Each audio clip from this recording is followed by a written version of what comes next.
अंजुमन ताजरान के इलेक्शन के हवाले से वो सरासर बदनीति पर और गैर इखलाकी और गैर कानूनी तरीके से चलाया गया है।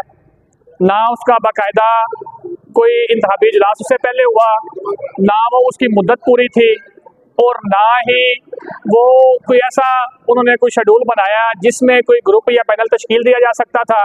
इसके बावजूद हम तमाम दोस्तों ने जो इधर मौजूद, हमने ये कोशिश की कि उनके साथ बैठे, वो नहीं बैठे तो हमने कानून का रास्ता इख्तियार किया, स्टे ऑर्डर लिया।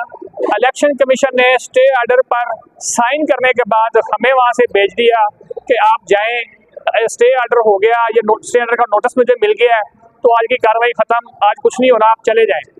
इलेक्शन कमीशन के कहने के बाद हम वापस आ गए, और हमारे वापस आने के बाद इलेक्शन कमीशन ने उन्हीं दो लोगों से एप्लीकेशन बदनीति और मिलीभगत से ली जो उन्होंने निगरान बनाए थे, और उनको बिला मुकाबला उनको अनाउंस किया। और आप अगर उनकी वीडियो भी देखें तो उधर मौजूद आपको किसी भी शोबे का नामवर बंदा उनके इजलास में नजर नहीं आएगा। तमाम अहम मुद्दे, तमाम अहम जो शोबे हैं ताजरों के, वो आपके सामने यहाँ पर मौजूद हैं, जो हम इसकी मजम्मत करते हैं और इसको मुखालफत करते हैं।